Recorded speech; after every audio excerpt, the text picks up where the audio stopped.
Now, when you have built your skill to write the script, you are ready for recording, almost ready.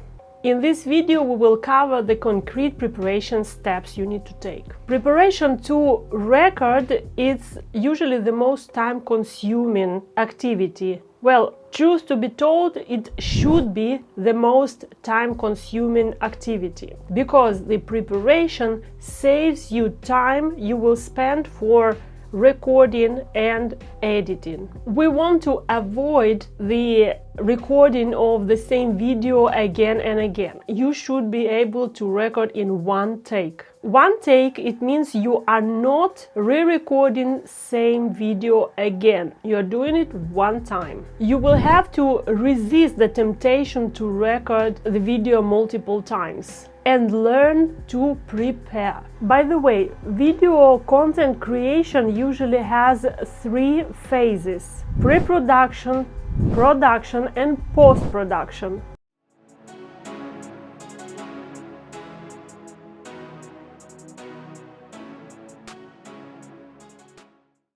Pre-production is research that you need to do to write your script writing and preparation of location and your looks. Production is the process of recording of your content, which also includes some of the image management and location management. And post-production is working with the recorded materials to provide the final output. In this video, we focus on pre-production.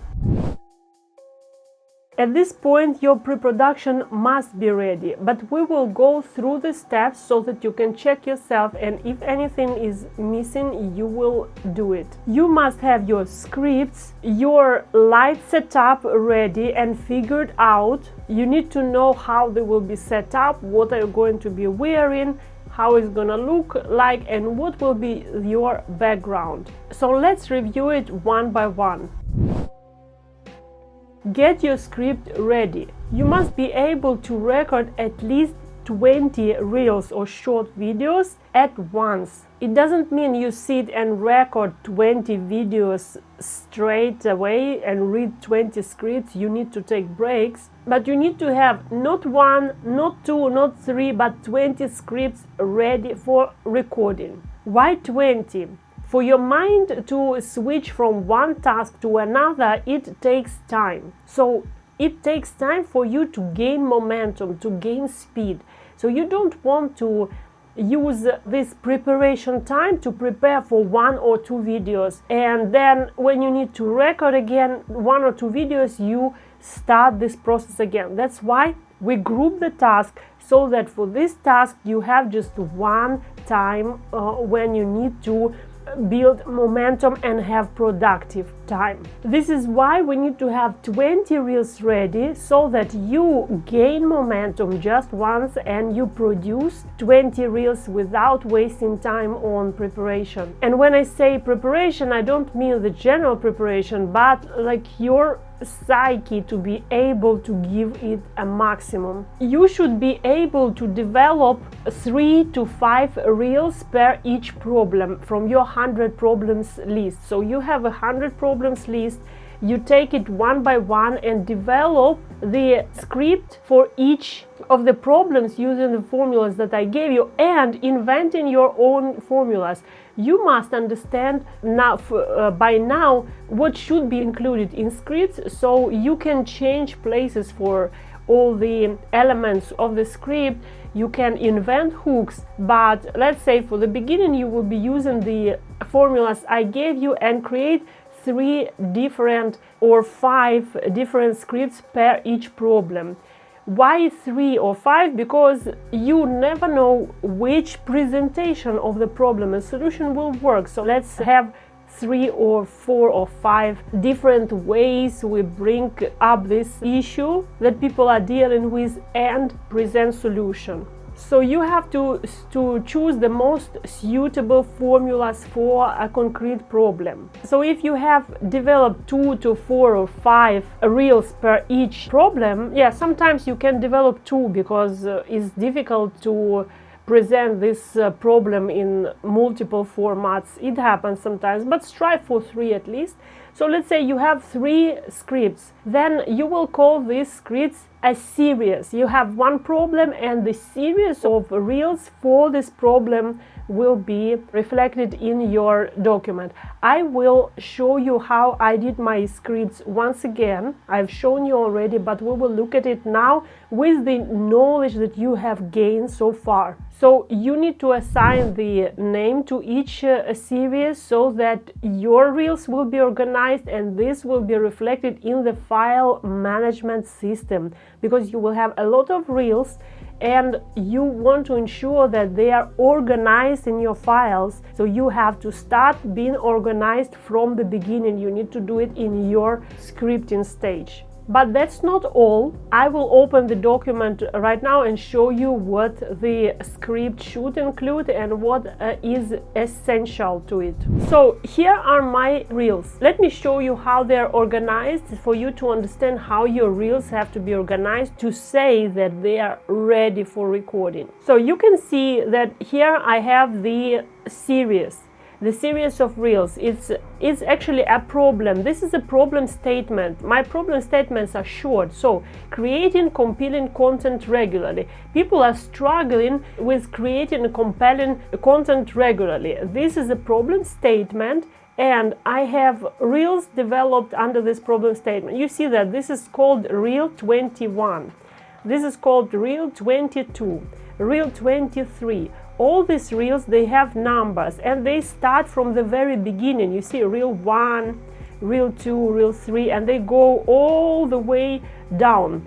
The way I have developed my reels is I have for each problem, I have 3 or 4 reels. You can see this, I'm showing you, and you can see that they have the structure. The structure that I have given you in the document with the template, this structure is even more helpful than my structure that I'm using here. I'm already an experienced recorder, let's say, because I have recorded already over 50 hours of videos, 50 hours. And I came to understanding that as more structure is your reel, as more easier it is for you to keep everything in your mind. Of course, as a specialist of the thing that you are doing, it's easy for you to talk in front of the camera and cover everything that you want. But reels and shorts, they have limitations. For example, reels so far, they have limitations of 90 seconds. And the YouTube shorts, they have even more limitations, like 1 minute. So you don't have time to choose words. You need to prepare those words before. So in the structure, you were taught that you have this formula, and you are dividing to lists 1, 2, 3, 4. You see that there is list which is under this list, so it is the second level list that is very distinctive and visually identifiable, that this is a separate list. You see that some things are highlighted in bold text. You see, some things are not highlighted. What I'm highlighting in bold text is what I need to pronounce, what I need to say. So you have to ensure that your script is as structured as this example. Let me go to my scripts. You can see that my scripts, they were developing. For example, the first scripts I were doing just like that. So there is like point 1, 2, 3, 4, and some lists. It's messy, although it helped me record, and I could orient in this text because this was already like after me recording over 40 lessons for you. But as I progressed, I started developing a different structure. And if you go to the end, you see that I have already the highlights, and then I start implementing the structure. You see that the reels, they become more organized, and by the end I have come to conclusion that this is the best format of the reels for you. This is a structure. It doesn't have all words you need to have.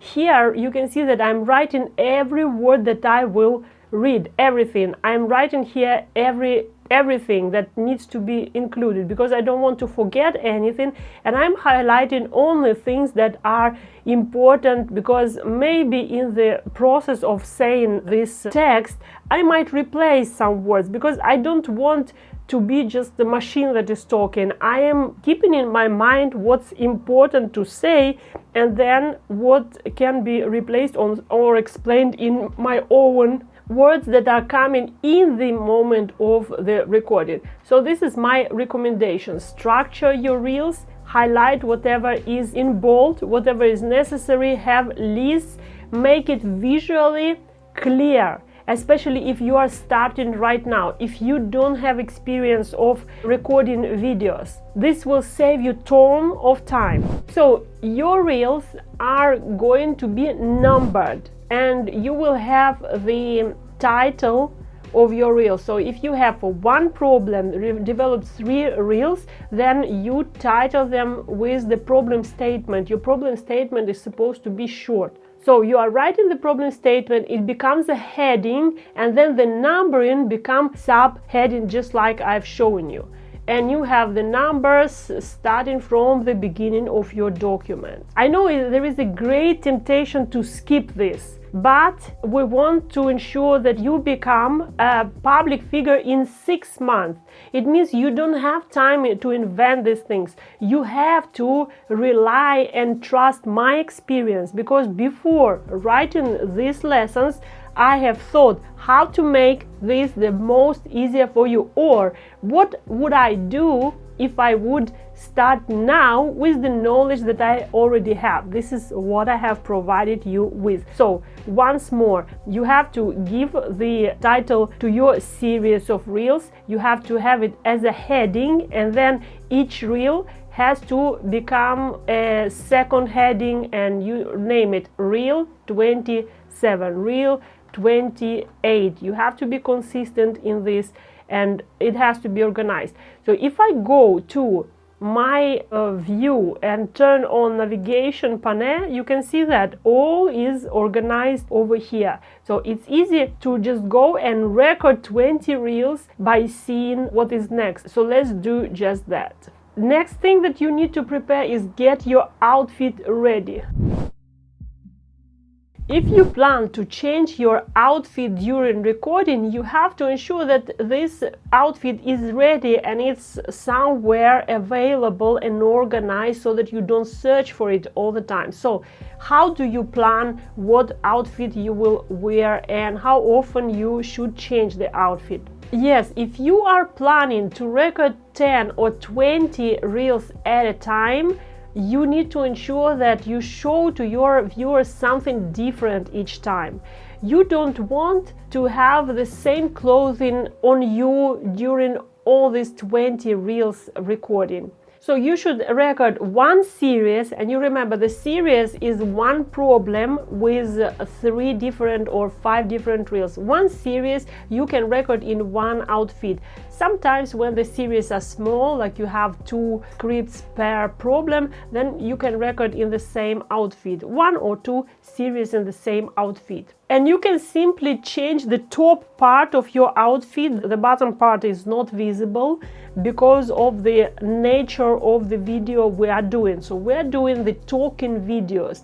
We are talking in front of the camera, and bottom layer of clothes is not visible, so don't bother with it. To be honest, I tried recording in the same outfit all 20 reels, but it turned out that after releasing 3 or 4 reels in the same outfit, the 5th and the 6th reel or short released already doesn't attract so much attention, because people assume they have already seen it, although they understand that they have seen 2 or 3 reels that are different. But the tendency is that the reels that are released in the same clothing all the time, they are assumed to be watched already and usually skipped. So I don't advise this to you, as I have already tested it. But what if you have 3 or 4 reels in the same outfit? The good news is that yes, you are recording 3 or 4 reels in the same outfit, but you are not going to release them in the same outfit. You will mix up those reels and shorts and TikToks, whatever platform you are using, you will mix up, so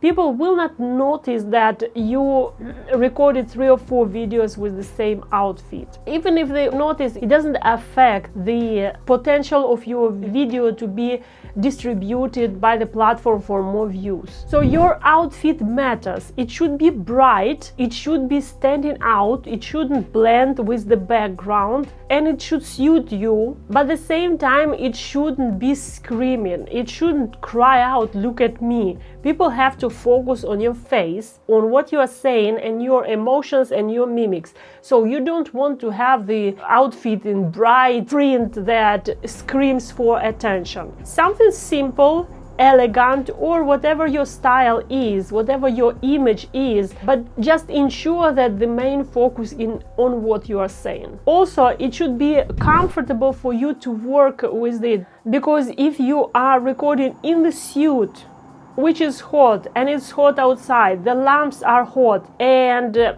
you don't have air conditioning in the room, or you are turning off the air conditioning because of the recording, you will be not comfortable. It's going to be too hot. So get comfortable outfit too. It's very important. So the outfit has to be ready and planned out and ironed if you need, and put somewhere in one place so that it's easy for you to go and change between the recordings. So you can record 3 videos, make a pause, go change, sit and record the next videos. It has to be ready or planned. So on the stage of preparation, you are planning this out and preparing this thing.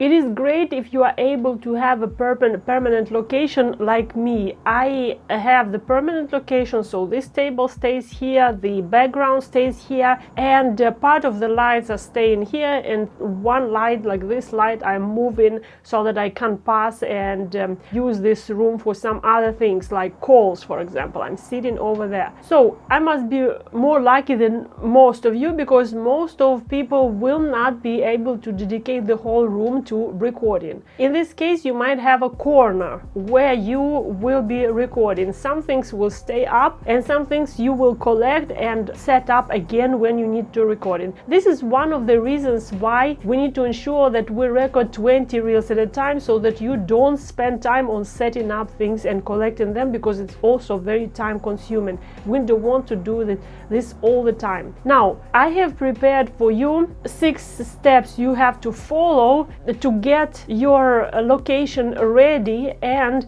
you have to remember how did you set up things so that you can always come back to these settings.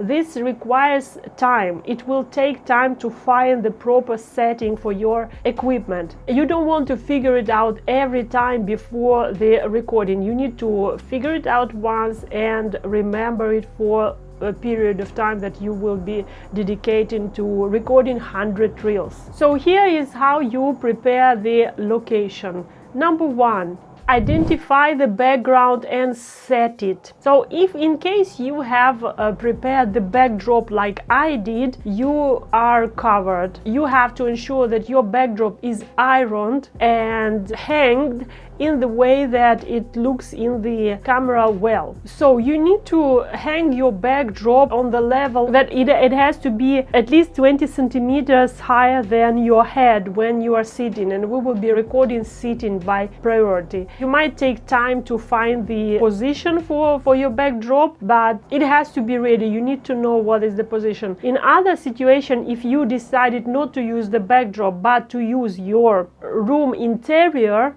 you need to ensure that it's also prepared. You need to, do you remember I spoke about the composition in previous videos? You need to ensure the composition is not very busy. You don't have something like flowers sticking out of your head because they are on the background. You don't want it to be too distractive, too busy, and it has to be slightly blurred with your camera. So it means that if your phone doesn't have this option of blurring your background, you might better think about the backdrop. But if you don't have this option, no worries. Ensure your background is clean, lights are on, And if you have decorative lights like the sunset light, you have to turn it on and check in your camera how it's gonna be looking. But we start with the location.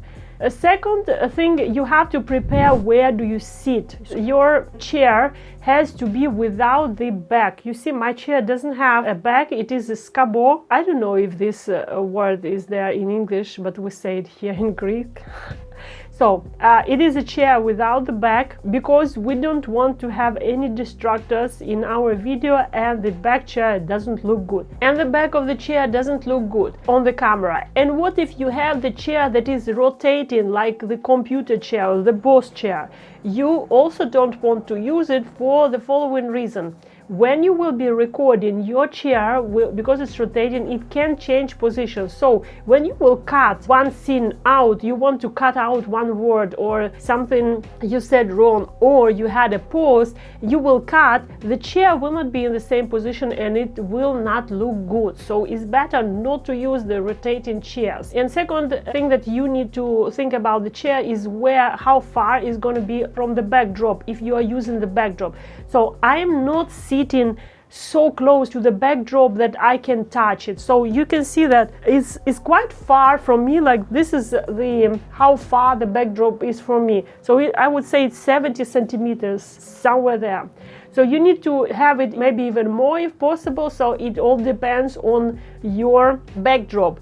As bigger your backdrop, as far you can sit from it. That's why I have recommended for you to have backdrop 2 meters by 1.5 meters. It should be enough for you to sit far from the backdrop. So you have to have your location far from the backdrop. You must be able to have the table where you will have your things, like for example PC where you have your script, or you can use the tablet, but you have to be able to place it somewhere. And you must have the glass of water where it will be. So you need to think about these things before you start recording. Because when you are recording and you are talking, you need water. Another thing is that you need to ensure that your camera is not on the same table you are using as assistant furniture for your PC. It has to be, if your camera is set on the tripod that is short and needs table, it has to be a different surface. You cannot put your camera on the same surface, because once you make a movement it will affect the camera and camera will shake. So no, you are preparing the seating and your table as a separate element of your setup. You might choose not to use even the table. You might choose to have somewhere everything you need somewhere down or on the side. It's not a problem. You see that I have the table. I don't show it so much in camera, but in case your table get in camera, you need to ensure that it's also clean. You don't have so much stuff there. So this is number 2, where you're going to be sitting. We have the backdrop, we have the background, we have the sitting location, and now we are ready to turn on our backlight. I have the backlight that is lighting me from the right side. It could be a little bit more back so that I have a silhouette. So the idea of the backlight is to create a silhouette. I have 2 lights, one light from here, one light from here, and it lights my cheeks. I like the image like this. I like to have cheeks lighted, but you have to experiment. So we're working with the backlight. You have to set it somewhere and see how it looks. It should be over your head, although, so that it lights your hair from the top, and it shouldn't be lighting you from down. It's not giving much of the effect. It should light your hair and shoulders. The backlight is not crucial. It can change with the time. The key lights and the fill lights you don't want to change. You want to figure out and work with it. So next thing you need to do is to set up your camera. Your camera should be set up approximately 1 meter from you, somewhere there. So it's not like you are recording the selfie. It shouldn't be the length of your hand. It should be farther. It will take more of your interior or backdrop in the frame, but this will be cut later. I will explain to you why do we record more than we need in the a video about the camera settings. For now, you just need to know that you are setting your camera farther and it should take more space than what you want to show in your camera. If you have a phone, that's mostly related to the phone, yeah, because phone doesn't have zoom, or if it has zoom, digital zoom, it doesn't have a very good quality. But if you are using digital camera which has zoom, for example, DSLR camera or mirrorless or automatic camera usually have the zoom, so you can set your camera even farther. My camera is 2 meters from me, and then I use zoom to zoom in, and it makes my background a little bit more blurred, and if there is something like not very straight on my background, like something that might take attention of the viewer, it blurs it and you cannot see it. You have to have your camera on the tripod and it should be stable, it shouldn't be moving. This is why I said to you that your table that you are using for your computer or your tablet or anywhere you will be looking at your script shouldn't be the same table you put your tripod on. So if your tripod is high enough for you to be able to put it on the floor and you can set your camera on the level of your eyes,